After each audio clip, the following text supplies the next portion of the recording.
Social media, for better or for worse, is woven into the very fabric of our everyday lives. So have you ever thought about leveraging the power of social media to extend the mission and the vision of your worship ministry, to connect with people beyond the Sunday morning service? Hey, it's Dave Dolphin at PracticalWorshipBlog.com, sharing ideas, tips, and practical advice for the everyday worship leader. And whether it's Facebook, or Twitter, or Instagram, Snapchat, whatever. Social media is just one of those things. It's the first thing that we check when we wake up in the morning. It's one of the last things we check before we go to bed, and then about a dozen more times throughout the day. So how can your worship ministry leverage that? Well, we created a Facebook page for our worship ministry, and it's something lately that we've been experimenting with. So the mission of our worship ministry is this: to inspire people to pursue God through creativity and character. Now that mission doesn't limit us to just music. And it doesn't limit us to just being a cover band. And it certainly doesn't limit us to just Sunday morning. So we asked ourselves the question, leveraging the power of social media, this ability to connect with our church any day of the week that we wanted to, how can we use that to continue to inspire people to pursue God through creativity and character? So the most obvious thing that you could share on a Facebook page for your worship ministry is going to be your set list. We have these graphics that we share of all the songs that we sang in the service the day before. And we do it for two reasons.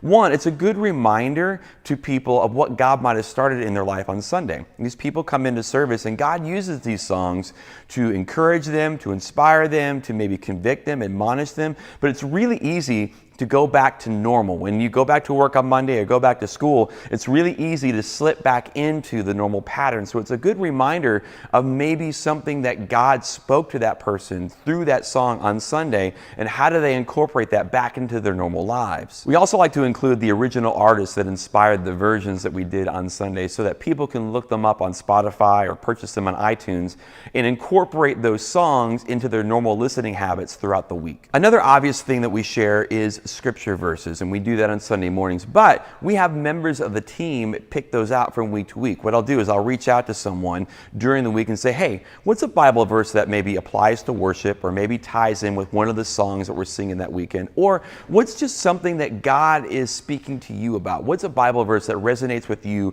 right now with where you are in life? And then we share that on Sunday morning, maybe with that person's name attached to it. So now it's not just sharing a Bible verse for the sake of sharing a Bible verse, which that's powerful in its own right, but it's a member of our church, of our worship team, sharing what God has laid on their heart with other members of the church. It's people connecting with people. Sometimes we share songs. Again, we ask specific members of the team to pick the songs that we share. So it's not just about the song, it's also about the person sharing their heart with the rest of the church. Maybe it's a song that is just outside of the style that we would normally do on Sunday morning. Still a good song, but it's not something we would do on Sunday morning. We could share that. Maybe it's a song that's a little bit more of a performance song, maybe a radio song that is not intended for the entire congregation to sing along with, but again, still a great message that we want to share with people. Or maybe it is a song that we're going to share with people on Sunday morning. It's a brand new song and we want to say, hey, we want to share this with you this weekend, but we want to give you a chance now to begin resonating with it and connecting with it. We like to use our Facebook page to highlight volunteers. We actually get the most engagement from these kinds of posts. We'll say, like, here's Steven. He runs lights, but he also does these things. Here's a random fact about him. This is what he does during the week. It's one more way to show members of your team that they're valued and that they're important members of the team, and that they're more than just the service they provide on Sunday. And speaking of volunteers, it's a great place to recruit more volunteers. You need more drummers. You need someone who can take photographs. We'll put the ask out there. And because it's social media, people know people, and they might share it with potential volunteers that are out of your reach. You have a circle of people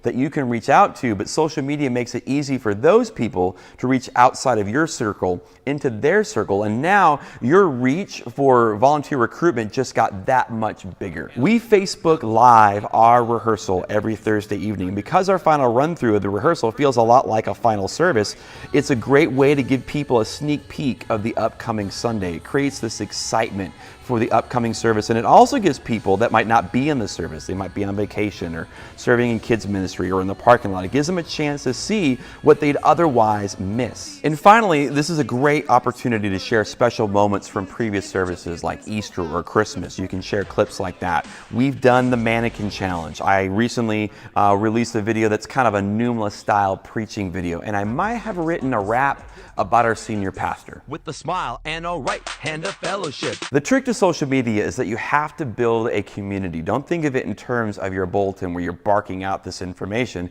It's about community. Think of it in terms of a conversation. You talk, they talk. You talk, they talk. This isn't about making your worship ministry look cool online. This is about extending the reach of your worship ministry beyond Sunday morning. And building this community takes time. You have to show up every single day. Every day you should be posting something. So put together a posting schedule. Like for example, every Monday we do set lists. Every Wednesday we'll share a song. Every Friday we might highlight a volunteer. Every day has something. And you also want to think about the time. Some posts are really good first thing in the morning. Some posts are good in the afternoon when you know you'll catch moms in the car line picking up their kids. And some posts are really good in the evening after dinner. But whatever it is, come up with a schedule, and I'll put a link to ours in the description below. But that doesn't mean that I don't make adjustments. For example, birthdays and anniversaries are a great opportunity to highlight volunteers, even if it doesn't land on the day that I would normally do that kind of thing. Or if we're going to share a song that we plan on including in an upcoming service, instead of doing that on the normal Wednesday,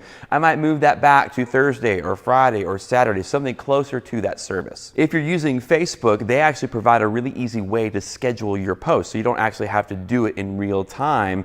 And ideally, what I like to do is sit down for a day and just plan out all of the posts for a month. Worst case scenario, I try to sit down and plan a week's worth of posts. But it doesn't have to be Facebook. It could be Twitter. It could be Instagram. Figure out where your church already is and then go there.